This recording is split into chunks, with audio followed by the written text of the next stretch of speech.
बंगाल में इन दिनों एक नारा खूब चर्चित है, खेला होबे।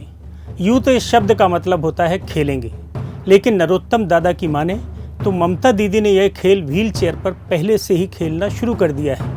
बंगाल की धरती पर कदम रखते ही सैकड़ों टीएमसी कार्यकर्ताओं को बीजेपी का चोला पहनाने वाले मध्य प्रदेश के गृह मंत्री डॉक्टर नरोत्तम मिश्रा ने ममता दीदी की इसी व्हील चेयर पर तंज कसते हुए कहा है कि इस समय देश में 2 ही व्हील चेयर चर्चित हैं। एक व्हील चेयर पर कुख्यात गुंडा मुख्तार मार के डर से बैठा है और दूसरी व्हील चेयर पर बंगाल में ममता दीदी हार के डर से विराजमान है। पश्चिम बंगाल की पांडेश्वर विधानसभा में पहुंचते ही नरोत्तम मिश्रा ने 6 पंचायत प्रमुख सहित सैकड़ों कार्यकर्ताओं को टीएमसी से भाजपा में प्रवेश करवाते हुए दीदी को तो झटका दिया ही, साथ ही कांग्रेस और सीपीएम को भी जमीन दिखाते हुए बोले, ये दोनों तो फूके हुए बल्ब की झालर हैं। उन्होंने कांग्रेस सहित तमाम विरोधी पार्टियों के प्रमुखों को भी लपेटे में लिया और बोले, राहुल बाबा माता की नहीं सुनते, अखिलेश पिता की नहीं सुनते, केजरीवाल किसी की नहीं सुनते और ममता दीदी हैं जिन्हें कोई नहीं सुनता। ये फूके बल्ब की झालर है, सब हारे हुए और चुके हुए लोग हैं। ये बल्ब से मेरा मतलब ये जो रोशनी दे रहे हैं बल्ब, ये फूक जाते हैं ना, तो फिर इनको लगाओ तो करंट पीछे भले हो पर आगे रोशनी नहीं देता। ऐसे यशवंत सिन्हा हैं, तेजस्वी यादव हैं, जया भादुड़ी हैं और एक और क्या नाम बताया आपने अभी, अनुराग भदौरिया। ये सब फूके बल्ब की झालर है। एक बार और उन्होंने कार्यक्रम किया था तब ऐसे ऐसे खड़े कर लिए थे हाथ उठा के। ये चुक गए लोग हैं अब। और सभी दलों की है, जो मिक्स वेज ही बन गई है, मिक्स वेज। एक पार्टी नहीं है, क्योंकि तृणमूल का कोई राष्ट्रीय आधार तो है नहीं। ये सब वो लोग हैं जो भाजपा से हार चुके हैं चुनाव। अब चुनाव में जब अपने क्षेत्र में तेजस्वी नहीं जीत पाए, यशवंत सिन्हा अपने क्षेत्र में नहीं जीत पाए, जया जी अपने में नहीं जीत पाए, तो यहाँ जिताने आए। ये स्थिति मुझे नहीं लगता है कि कोई सफलता उन्हें मिल पाएगी। हारने वालों।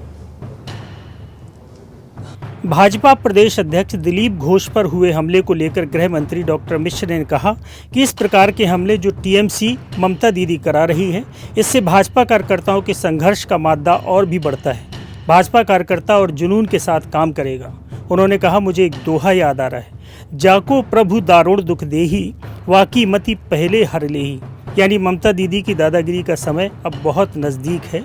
2 मई दीदी निश्चित गई। अब इनकी कोई सुन नहीं रहा है, ममता बनर्जी की कोई नहीं सुन रहा है। देश में एक प्रधानमंत्री है मोदी जी, जो सबकी सुनते हैं।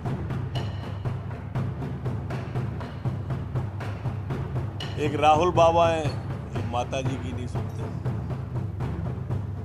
एक अखिलेश जी हैं, वो पिताजी की नहीं सुनते। एक केजरीवाल जी हैं, वो किसी की नहीं सुनते। एक ममता बनर्जी है, इनकी कोई नहीं सुन रहा।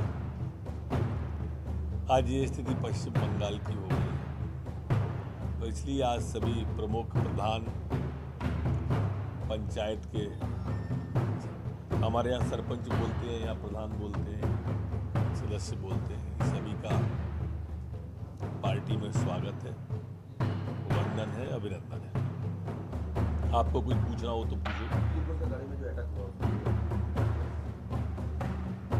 देखिए, ये प्रदेश अध्यक्ष का नहीं है, इस तरह की कुत्सित कोसित राष्ट्रीय अध्यक्ष पर भी कर सकते, और उनको समझ में नहीं आ रहा है। हमारे यहाँ कहावत है कि होए विधाता बाम जड़, तो ऊँट चढ़े पे कुकर काटे, या जाको प्रभु दारुण दुख देही, बाकी मति पहले हर लेगी। ये ममता बनर्जी की मति हर ली गई। ये जो हमले करा रहे हैं, इससे और भारतीय जनता पार्टी के कार्यकर्ता में संघर्ष का मादा पैदा हो रहा है और जुनून पैदा हो रहा है।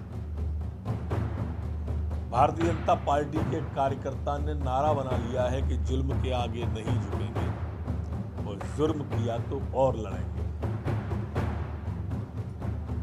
ये मन बना लिया है कि अब तो ये स्पष्ट है कि ममता दीदी भ्रष्ट है, पूरा परिवार आकंठ भ्रष्टाचार में डूबा है।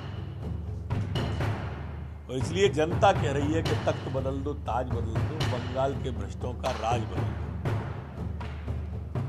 और आप देखें परिवर्तन 2 मई को होगा।